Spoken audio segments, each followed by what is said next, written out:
ఎక్కడుందో తెలుసా, చిత్రగుప్తుడితో గీత గీయించుకోవడానికి వచ్చా. ఇప్పటికే అర్థమైపోయి ఉంటుంది. అరుణాచలం వచ్చా. ఎందుకో తెలీదు, ఎప్పుడూ అరుణాచలం వెళ్ళలేదు, కానీ ఈసారి సడన్గా వెళ్ళిపోవాలనిపించింది. అందుకే టికెట్స్ దొరకకపోయినా జనరల్కి వెళ్ళిపోయా.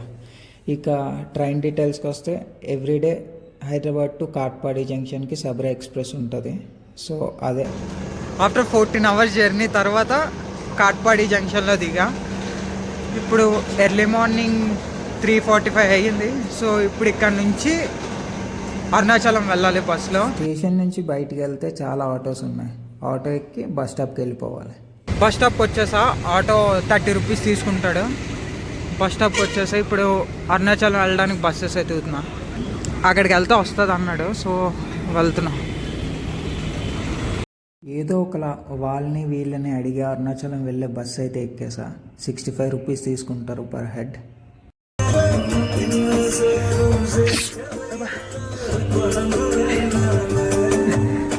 ఆ సిచ్యువేషన్ అర్థమయ్యే ఉంటుంది. ఫుల్ కోల్డ్ ఆ చలికి.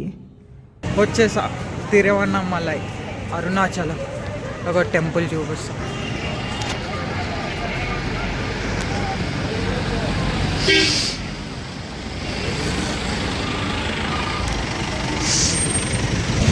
సో ఇప్పుడు ఒక రూమ్ తీసుకుని రూమ్లో ఫ్రెష్ అయ్యి నార్మల్గా తిరిగేసి రేపు వెళ్తా. గిరి ప్రదక్షిణ చేసి రేపు దర్శనం చేసుకుంటా. బట్ అరుణాచలంలో బస్ దిగిన వెంటనే మీరు 1 kilometer నడుచుకుని వెళ్తే టెంపుల్ దగ్గర చాలా రూమ్స్ అవైలబుల్ ఉంటాయి. ఇంకా 100-200 రూపీస్లో డార్మెంటరీస్ కూడా ఉంటాయి. అవి ఖాళీ లేదు అని చెప్పి నేను ఇంకా రూమ్ తీసుకోవాల్సి వచ్చింది. సో నైట్ జనరల్కి రావడం వల్ల నాకు నిద్ర లేదని చెప్పి ఇంకా ఒక రూమ్ తీసేసుకున్నా. సో రూమ్ చూపిస్తాం మీ అందరికి. టెంపుల్ ఆపోజిట్లోనే ఈ లాడ్జ్ అయితే ఉంది, నేను తీసుకున్నా. సో 1000 రూపీస్ ఛార్జ్ చేశాడు. ఓవర్ రేటెడ్ అనిపించింది, కానీ ఇంకేం చేస్తాం. ఒక టేబుల్ అండ్ బెడ్, అది వాష్రూమ్, ఇలా ఉంది రూమ్. అండ్ ఇప్పుడు నేను వచ్చిన వెంటనే పడుకుండిపోయా. ఈవినింగ్ అయితే 4:30 అయ్యింది టైం. సో ఆల్రెడీ ఫ్రెష్ అయిపోయా. ఇప్పుడు గిరి ప్రదక్షిణకు వెళ్దాం అనుకుంటున్నా. గిరి ప్రదక్షిణ కంప్లీట్ చేసుకుని మళ్ళీ రూమ్కి వచ్చి పడుకుండిపోతాను నైట్. మార్నింగ్ వెళ్ళి దర్శనం చేసుకుందాం అనుకుంటున్నా. చూద్దాం అలా జరుగుతుందో. గిరి ప్రదక్షిణకి స్టార్ట్ అవుతున్నా. అక్కడ ఉన్న ప్రతి టెంపుల్ని కవర్ చేద్దామని ఫిక్స్ అయ్యా. అందుకే ఈ వీర తిలకం పెట్టుకుని వీరుల్లా స్టార్ట్ అవుదాం అనుకుంటున్నా. అండ్ బొట్టు 20 రూపీస్. ఓకే, బొట్టు పెట్టుకొని స్టార్ట్ అయ్యా.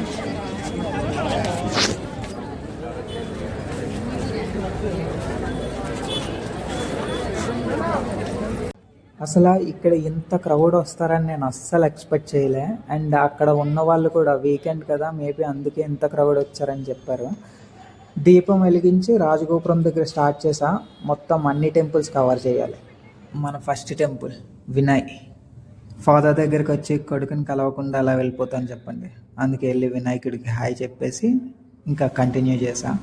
ఇక్కడ నేను కొన్ని వీడియోస్ రికార్డ్ చేయలేదు. ఎందుకు అంటే నాకు ఆ జర్నీ ఎక్స్పీరియన్స్ చేయాలనిపించింది. అందుకే నేను ఫోన్ లోపల పెట్టేసి ఆ క్రౌడ్ని, ఆ ఏరియాని ఫీల్ అవుతూ అలా నడుచుకుంటూ వెళ్ళిపోయా. ఇదే ఫస్ట్ యమలింగం దర్శనం చేసుకుని అలా వెళ్ళిపోయా. 4 kilometers అయ్యింది. ఓపిక లేదు, కాళ్ళు పనిచేయట్లేదు.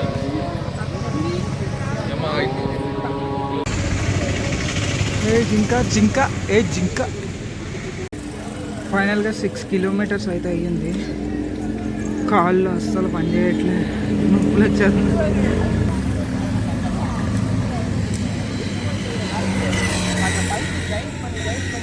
కానీ వీళ్ళందరూ బాగానే వెళ్తున్నారు. అలా కొంచెం ముందుకు వచ్చిన తర్వాత సూర్యలింగం కనిపించింది. దర్శనం చేసుకుని అండ్ ఇవి కూడా వీడియో రికార్డ్ చేయకూడదు అని ఫిక్స్ అయ్యా. 5:40 స్టార్ట్ అయితే ఇప్పుడు 9 అయ్యింది. ఇంకా 7 kilometers ఉన్నాయి. అసలు ఓపిక లేదు. అది కాకుండా ఈ ఆఫర్లో వర్షం ఒకటి. కాళ్ళు అస్సలు సహకరించట్లేదు. ఆ వెళ్తున్న దారిలో ఒక దగ్గర టిఫిన్స్ ఇచ్చారు ఫ్రీగానే.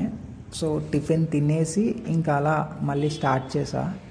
కానీ అస్సలు ఓపిక లేదు నాకు నిజం చెప్పాలంటే.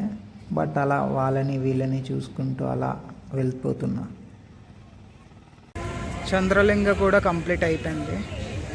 ఇంకా లాస్ట్ కుబేరలింగ ఉంది. టైం అంతేంది, 10:30 అయ్యింది. కాళ్ళు మాత్రం అస్సలు పనిచేయట్లేదు. కానీ బాగుంది, మంచి ఎక్స్పీరియన్స్ వచ్చింది. అండ్ ఇన్ని బొట్లు ఇప్పటికి వచ్చి ఒక్కసారి కూడా పెట్టుకోలే. ఇది మోక్ష మార్గం లైన్. ఆల్మోస్ట్ 1 కిలోమీటర్ ఉంది లైన్. ఇంకా నాకు అసలు ఓపిక లేక అక్కడ ఒకరితో మాట్లాడి ప్లేస్ ఉంచమని చెప్పి నేను అలా బయటకు వచ్చి కూర్చున్నా. చేసిన పాపాలన్నీ పోగొట్టుకోవడానికి మోక్ష మార్గం నుంచి బయటకు వచ్చేస్తే సరిపోద్దంట. మోక్ష మార్గం దగ్గర ఉన్నాం.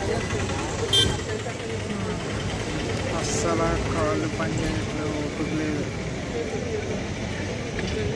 మొత్తం గిరి ప్రదక్షిణ మోక్ష మార్గం అన్నీ కంప్లీట్ చేసుకునేసరికి నాకు ఎర్లీ మార్నింగ్ 1:30 అయ్యింది.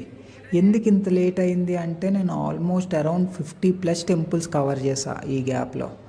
అందుకే అంత లేట్ అయింది. అండ్ నా కాళ్ళు అయితే అస్సలు పని చేయలే. ఒక 1 అవర్ గ్యాప్ తీసుకుని వచ్చి క్యూలో నుంచి దర్శనం కంప్లీట్ చేసేసుకున్నా. వాళ్ళు నా దర్శనం కంప్లీట్ అయిపోయింది. నేను నా గిరి ప్రదక్షిణ చేసిన తర్వాత నాకు కాళ్ళు అస్సలు పని చేయలే. అండ్ నైట్ వచ్చేసరికి 1:30 అలా అయ్యింది. ఒక 1 అవర్ గ్యాప్ తీసుకుని 2:30కి నేను దర్శనంకి క్యూలో నించున్నాను. అది కూడా 50 రూపీస్ దర్శనం. నాకు కంప్లీట్ అయ్యేసరికి 8:30 అయ్యింది. సో ఇంకా 24 అవర్స్ అయిపోవడం వల్ల రూమ్ వెకేట్ చేసేసా. అండ్ పక్కన ఉన్న ఒక సత్రంలో జాయిన్ అయ్యా. 150 రూపీస్ తీసుకున్నారు, ఒక హాల్ ఇచ్చారు అంతే. ఈవినింగ్ 6 వరకు నేను ఖాళీయే కాబట్టి ఇంకా అక్కడే రెస్ట్ తీసుకుంటా. ఇప్పుడు వెళ్ళి ఏమైనా తినేసి కాసేపు రెస్ట్ తీసుకుని ఇంకా స్టేషన్కి బయలుదేరిపోతా. కానీ సరదా తీరిపోయింది. ఇంత రష్ ఉంటుందని చెప్పి నేను అస్సలు ఎక్స్పెక్ట్ చేయలే. ఇంకా టెంపుల్ గురించి చెప్పాలి అంటే టెంపుల్ నాకు చాలా బాగా నచ్చింది. But over rated. ఎందుకన్నా అంటే అస్సలు టెంపుల్ మెయింటెనెన్స్ అస్సలు లేదు. అండ్ నాకన్నా బ్యాక్ వచ్చిన వాళ్ళందరూ నా ముందు ఉన్నారు. అండ్ వాళ్ళ దర్శనం నాకన్నా ఒక 1 అవర్ ముందే కంప్లీట్ అయిపోయింది. సో అసలు అది నాకు అస్సలు నచ్చలే. అంటే చాలా చాలా వేస్ట్ చేయాల్సి వచ్చింది. నేను తీసుకున్న ఆ సత్రం, ఆ హాల్ని ఒకసారి చూపిస్తా. 150 రూపీస్ 24 అవర్స్ అంట. మేబీ నాలా సింగిల్గా ఎవరైనా వచ్చిన వాళ్ళకి యూజ్ అవుతారు.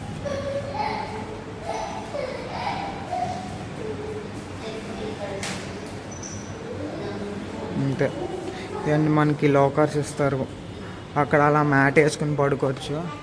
స్లీప్ తర్వాత ఈవినింగ్ తిరువణమలై రైల్వే స్టేషన్కి వచ్చేసా. 20 రూపీస్ తీసుకుంటారు. అండ్ ఈ టికెట్ నేను తత్కాల్లో బుక్ చేసా, కన్ఫర్మ్ అయిపోయింది. కాకపోతే కొంచెం డిలే అయింది, ఇది స్పెషల్ ట్రైన్ కదా. ఈవినింగ్ 7:30 అయింది వచ్చేసరికి. మళ్ళీ సేమ్ ట్రైన్ ఎక్కి పడుకునిపోయా. మార్నింగ్ లేచేసరికి సికింద్రాబాద్ స్టేషన్కి వచ్చేసా. అయిపోయా. ఫైనల్లీ సికింద్రాబాద్ స్టేషన్లో దిగిపోయా. ఆఫ్టర్నూన్ 1:30 అయ్యింది.